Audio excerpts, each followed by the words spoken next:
ঝলমলে মিষ্টি রোদে সবুজ পাতার আড়ালে মুখ উঁচু করে হাসছে সূর্যমুখী। মৌমাছিরাও মনের আনন্দে আহরণ করছে মধু।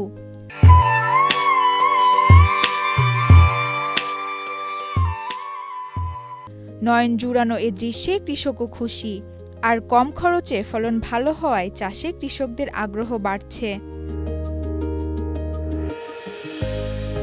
চলতি মৌসুমে কৃষি প্রণোদনার আওতায় টাঙ্গাইল সদর উপজেলার কাকুয়া ইউনিয়নের দক্ষিণ গয়লা দুর্গম চরাঞ্চল সহ বিভিন্ন এলাকায় প্রায় ৪৫ হেক্টর জমিতে হাইব্রিড জাতের TSF ২৭৫ তেল জাতীয় সূর্যমুখীর চাষ হয়েছে।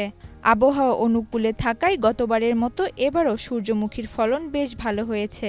এতে খুশি চাষিরাও। এর আগে তো খালি সূর্যমুখীর নাম শুনছি, দেখি নাই।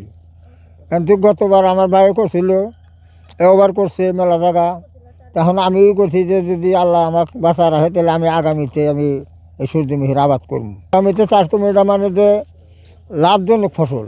সূর্যমুখী চাষি কৃষক আনোয়ার হোসেন বলেন, গেল বছর সূর্যমুখী চাষ করে অন্যান্য ফসলের তুলনায় কয়েক গুণ লাভবান বেশি হওয়ায় চলতি মৌসুমে বাণিজ্যিকভাবে ৭ বিঘা জমিতে সূর্যমুখী চাষ করেছেন তিনি। জীবনের সব আয়োজন এখানে একসাথে। এবার আরো বেশি লাভবান হবেন বলে প্রত্যাশা তার। গত বছর আমরা ওই কৃষি অফিসারের সহযোগিতায় দুইজনের প্রজেক্ট পাইছিলাম 2 বিঘা জায়গা, অর্থাৎ ৬৬ ডিসিমাল জায়গা। সে আমরা খুব ভালো লাভবান হয়েছি।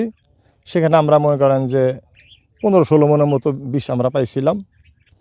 আমরা ওই লাভবানের কারণে বছর আমরা নিজ উদ্যোগে আমরা 2 একর 33% জায়গা আমরা বানাবাদ করছি, অর্থাৎ 7 বিঘা জায়গা।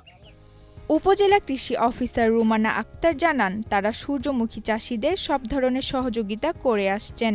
এই চাষ অধিক লাভজনক হয় দিন দিন সূর্যমুখী চাষ চরাঞ্চলে ব্যাপক হারে বৃদ্ধি পাচ্ছে। টাঙ্গাইল সদর উপজেলাতে আমাদের সূর্যমুখী টার্গেট ২৫-২৬ অর্থ বছরে ৫০ হেক্টর জমিতে আমাদের প্ল্যান ছিল। আমরা আশা করছি যে এবার যে ২৫-২৬ অর্থ বছরে যে আমাদের সূর্যমুখী ৫০ হেক্টর জমি, এটা আগামী ২৬-২৭ যখন আমরা টার্গেট নেব, এটা আরও আমরা বাড়িয়ে দিব। কারণ আমি দেখছি এটা প্রচুর সাড়া পড়ছে। টাঙ্গাইল সদর উপজেলায় যে অনাবাদি পতিত জমি ছিল চর এলাকায়, সেখানে কৃষক মোটিভেট হয়ে আমাদের বিভিন্ন প্রদর্শনীর মাধ্যম দিয়ে মোটিভেট হয়ে তারা এই সূর্যমুখী চাষের প্রতি ঝুঁকছে। বর্তমানে আকাশছোঁয়া তেলের দাম বৃদ্ধিতে ভোজ্য তেলের চাহিদাও পূরণ করবে সূর্যমুখী।